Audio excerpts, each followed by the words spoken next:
it's Hannah, and today I'm partnering with 10 Free Life to bring you these shimmering Chevron nails using their clean, plant-based, and non-toxic nail polishes. So let's get started. First, I'll be applying the Prep with Peptides base coat. Then I'm going to use Love at Frost Sight for the base color.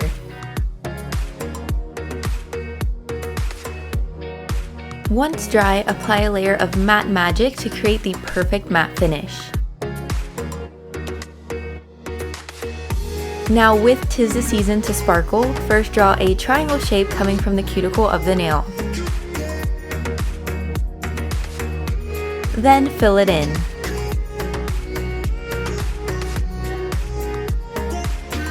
Add 2 layers of lines a little farther down to create a point. And fill in this area as well. Keep shaping until you get the desired chevron look.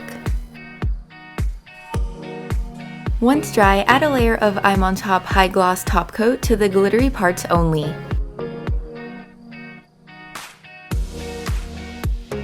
And that's it for this design. I hope you enjoyed it, and be sure to check out 10 Free Life by following the link below in the description.